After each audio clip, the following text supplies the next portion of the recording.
You might have heard of this awesome mod called Valkyrien Skies that lets you make working vehicles like planes, ships, and cars. But actually, Valkyrien Skies by itself won't let you make any of that. What it will do is provide the physics engine that other mods can use to let you build all of that and more. In this video, we'll be having a look at some Valkyrien Skies add-ons that each let you do something unique, and hopefully after watching, you'll be able to better choose the add-ons that are right for you. The first Valkyrien Skies add-on on our list is Clockwork. Clockwork lets you build land-based vehicles and it's very easy to use. So here are two vehicles that I built with Clockwork. On the right is a car and on the left is a track-based vehicle. So first let's have a look at this track-based vehicle. So you'll notice here it's got some tracks, and all we do is we give rotation to these sprocket tracks here. So if we go into our inventory and we have a look at the blocks that Clockwork gives us, well, we see we have these sprocket tracks and we also have these suspension tracks. So the sprocket tracks are where the rotation goes into, and the suspension tracks are everything down here that does not receive rotation but instead just goes along with the track.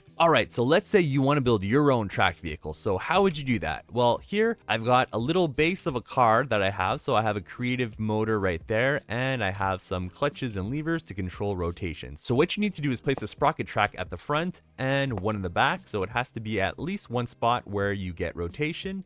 And then you take the suspension tracks and you actually place them on the body of the car, and they'll place themselves downwards on their own. So don't try to place them down here, just place them on the car and they'll automatically go down there. And we'll see in just a bit how to control the level at which they fall, so if they'll be higher or lower. And we'll just go ahead and do the same thing on the other side. Don't worry if the track is oriented this way, it'll all put itself into place when we put the suspension tracks down. Alright, so to move around, I'm just going to flick this lever to give rotation to the tracks, and to steer, well, I'm just going to stop giving rotation to one side and I'll turn in that direction. And if I flick this lever to stop the rotation going on the left side, well, it's going to turn leftwards, and then I just deactivate that lever to go straight again. So this is just a basic setup to show you the principles of how the tracks work. Probably what you'd want to do is build yourself something more complex with controllers and redstone links like I've done over here. So to control how high the tracks are, you can use the suspension controller and just place it anywhere on your vehicle, and you can give it some rotation and you will change the height of your track. So now I'm giving it some rotation and I'm going down. If I go the other way, I'll go back up. So to modify your level of suspension on your tracks, you would use the track toolkit. I can just right click here and you'll see it'll say the stiffness has changed to 3x, has changed to 4x. This is the stiffest level of suspension. And I can also crouch and right click and it will reduce it to the lowest level of suspension. Alright, so now let's say we want to build a regular car with regular wheels. So how would we do that? Well, here I've got another car base that I've built, and we're just going to put these wheels here in the front. This is just a medium simple wheel, and I'll place one anywhere else that I want. These ones in the back, they don't actually receive rotation, but that's okay. So this will be a front wheel drive car only. And there we go. We placed the 4 wheels, and now if we hop onto it, I can flick this lever and, well, we'll start rolling forward. We're giving it rotation. So it's kind of slow, that's because I only have the motor set to 16 RPM, but we'll see that the 2 front wheels are rolling. And so if we want to steer, well, I've just put this lever here, and you'll notice that when I give it a redstone signal, both these front wheels will turn. So it's smart enough to know that, okay, we're giving a redstone signal, that's the direction that we want to turn in. So we don't actually have to make any sort of complicated mechanisms to turn. Well, we can just give that wheel a redstone signal and it'll turn in that direction. And just like with the tracks, we can also adjust suspension with the track toolkit, and we can also adjust the height with the suspension controller. So again, this is just something simple to show you the basics of how the wheels work in Clockwork. If you want to build a real car, you'd probably want to do something like this, where you'd use a controller and redstone links to have better control over everything. So I'll just show you this car real quick. We'll just grab this controller and we can drive around. So this is actually 4-wheel drive, and you can see that it handles the terrain pretty well, you know, even though it's not a tracked vehicle. Maybe not quite as well as the tracked vehicle because it doesn't have as many contact points with the ground, but it still does a decent job of going over these hills right here. And I can also go backwards and, you know, just turn around just like I was driving a regular car. Up next, we have a very simple mod that focuses on taking to the high seas in the skies. This is Eureka. So the most important part of this mod is the helm. It's what you use to control your ships, but it also has another use. It's what you use to actually make ships. So if I just make a simple raft here, I'm going to go ahead and place down some spruce logs. And then I'm going to place a helm on it. And I'm going to crouch and right click with an empty hand and click on assemble. So now I have a new ship. It's just this log and I can drive it around. So it'll automatically assemble all the blocks that are not things like grass, dirt, sand, and stone. And I can drive it around now. But oh no, I'm sinking. So that's not good. Well, luckily the mod also gives us this floater block. So I'm just going to go put a single floater block here and we're going to see what happens. Wow, that got really buoyant. Okay, that's almost too buoyant. But hey, it's no longer sinking, so that's good. But let's just see if we can make it float just by making it bigger. Does that work? Because a log should float, right? And maybe if we give it a bigger surface, it'll rise up and be able to support a player. Well, would you look at that? So now I can just drive it around and I'm not going to sink. Well, at least I'm not going to sink too much. So this is pretty slow. I'd like to go a bit faster. Well, luckily there's a way of doing that. That is with the ship engine. So I can just go ahead and place a ship engine down. And, oh, I guess the ship engine is quite heavy.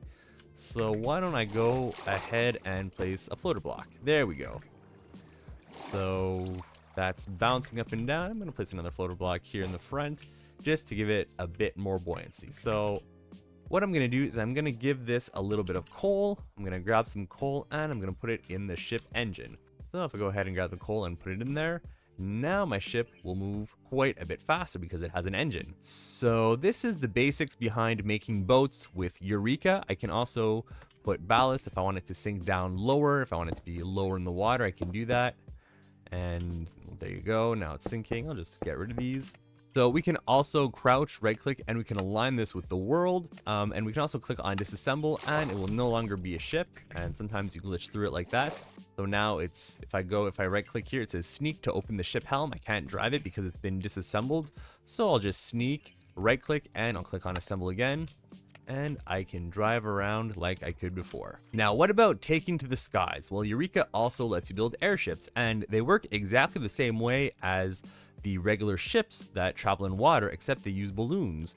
So I built this with balloons and I control it the same way. I press space to go up and I can press V to go down. So V is like an arrow that points downwards. That's how you remember that it goes down, and space is like jumping. So I can rotate around and I've got a few ship engines on here. So it's very simple and you can just fly around pretty leisurely. And it's a lot of fun. You can go pretty high and oh, and they can also work as boats. You know, if you just lower them into water, they do have buoyancy. So if you try to lower it, it's not going to want to go down all the way. It's going to want to eventually just start floating. So now I'm holding down V, yet it's not going down, and that's because it has buoyancy. So if I wanted to turn this boat into something that could fly, all I'd have to do is just put some balloons down here, and it doesn't even have to be in a way that makes sense or that looks good. All it takes is that there's balloons on there. Now if I right click and press space, well, I can go up into the sky and I can press V to go down. And Eureka is quite survival friendly, so you can see the recipe for the helm is pretty simple, and so is the recipe for the ship engine, the floater, the ballast, and the balloons as well. The next mod on our list is Create Interactive, and this is one that focuses on adding physics to both trains and contraptions. So let's start with looking at contraptions over here. So in Create mod, what we have are contraptions, and they can move. So you can power a mechanical bearing and it will move the contraption that's connected to it. It'll make a contraption and you can add some more bearings on this, but whether or not they're powered, well, they won't really spin except passively. So what I mean by that is that these contraptions will always point in the same direction. So when you put a mechanical bearing on a contraption that's in rotation, it's always going to point the same way. So I like to call this passive rotation. So here we have a bearing that does not have a creative motor attached to it, and it's doing passive rotation. And if I go here, well, same thing. Even though there's a creative motor attached to it, it's not rotating on its own. It's just keeping its own orientation. So this is how regular old contraptions work in Create mod. So what Create Interactive does is it allows us to stack contraptions on top of each other as much as we want, and they will maintain their functionality as new independent contraptions. So we can rotate them as much as we want. We can give them the motion that we want to give them and not just be limited to this passive rotation like in the base Create mod. So one difference since the last time that I looked at Create Interactive is that now to give this sort of physics to contraptions, you have to put this little sticker on here. So it's called Interact Me, and you just go ahead and throw it on whatever contraption you want to behave in the way that Create Interactive allows you to behave. So if you don't put that, then you won't have this Create Interactive functionality. You'll just have the regular old Create Mod functionality. The mod also gives us the Propagator bearing, which works exactly like a mechanical bearing, except that it also allows us to transmit rotation to the contraption that it's connected to. So right here, you'll see I'm powering a Propagator bearing. And what I've done is I've placed a vertical gearbox with the shaft pointing downwards towards the output of the bearing. And you can see that I've placed 2 drills there and they're both spinning.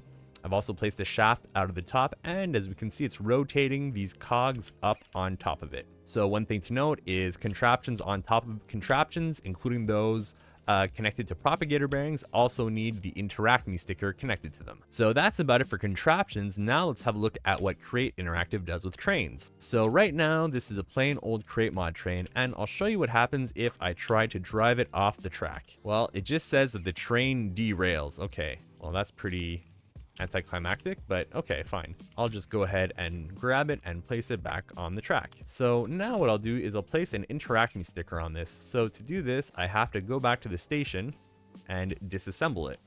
So once I've disassembled the train, I can go ahead and place an Interact Me sticker anywhere I want, and that will turn it into a Create Interactive train. So if I go ahead and reassemble it, well, now it'll behave according to the physics of Create Interactive. So now if I go in the train and I try to drive it off a cliff, well, we're going to have a slightly different behavior. So as you can see, we can actually drive our trains off of cliffs. They can crash, and they behave exactly like physics objects. So that's kind of neat, you know, it's a bit more, I don't know, it's a bit more fun, I think. And this train is now a full-fledged physics object, so I can do things like take it with the Gravitron and swing it around, place it wherever I want. And just like a regular old Create Mod train, I can also grab it by the bogies to place it back on the track. Fortunately, Create Interactive does give us a block to stop the trains from falling off the tracks. It's called the Train Buffer Stop, and we can just place it like this to stop our trains from falling off. So now if I try to drive the train off the track, well, we're going to see what happens, and it's going to be okay. So it's just going to say that a carriage has reached the end of the track, kind of like you'd get with regular Create Mod. So these will just stop your trains from falling off the tracks. And the last Valkyrien Skies add-on on our list is the one that allows for the greatest amount of creative possibilities, whether it's building a differential gear, universal joint, or a car or an airplane. This is Clockwork. There's a lot of features added in Clockwork, so I won't cover everything, but I will cover the most important ones and those that will at least give you a feel for the basics. So first of all, let's have a look at how to create a physics object. So the mod gives us the physics confuser as well as the wander wand, which was previously called the auric designator. So using these, we can create physics objects. Now, this is a cube of wool that I've previously turned into a physics object, and you can see I can grab it with the Gravitron, move it around, and if I press F3 and B, well, then I can see the hitbox around it. So that shows us that it's a physics object. And if I place a heavy block on it, we'll see that it's accordingly affected by gravity. So how do we create our own physics object? Well, the first step is to designate one corner with the wander wand and then select the entire object. And then we place a physics infuser on it and then right click the physics infuser with the wander wand. And now the wander wand will go inside of the physics infuser and we'll see this pink cube rise up. And we'll just wait for a few seconds, and eventually the cube will drop and it'll turn into a physics object. So now our cube of wool has turned into a physics object and the wand has been returned to us.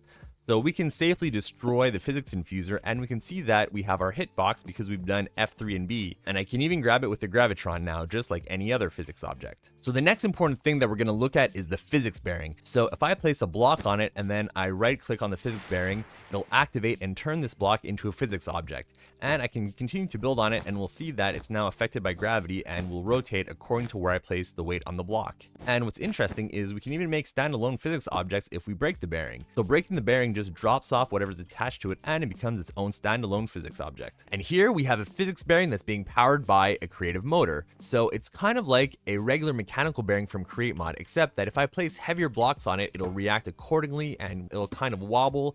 and it'll go slower as the heavy part's going up and then down faster as that part's coming down. So it's more sophisticated than a mechanical bearing from Create Mod. It has physics, and it will even interact with things that block it, for example. And of course, Clockwork allows us to build airplanes, so here are the blocks provided by the mod to that end. So this is the flat bearing, and what we do is we attach the flat blocks to it, and this allows us to control where our airplane is going. So we can control yaw, pitch, and roll thanks to flaps and flat bearings. So the flat bearing has to be provided with rotation, and then when we apply a redstone signal on a certain side, it will tilt in that direction. So I have buttons here, and we'll see the flaps tilt in that direction. We can also give an analog signal. So with an analog lever, we can have fine-tune adjustment over our flaps. So this will allow us to trim our flaps to a certain position, let's say to stabilize our plane to a certain pitch, for example. So in a real-life airplane, you have multiple control surfaces. You have the ailerons, you have the elevators, and you do have things that are called flaps. In Clockwork, it's simplified. Everything is called a flap, but just know that it's a part of the airplane that you can adjust, and it will interact with the air and steer the airplane in that direction. The next block is the wing, and confusingly, it looks identical to the flap, but they don't work identically. So the wing will always provide lift upwards if the plane is moving forwards, and the flap will only provide lift if it's angled a certain way. So when you're building your plane, be careful, don't confuse your wings and your flaps. If you make a wing entirely out of flaps, you won't get any lift since the flaps need to be angled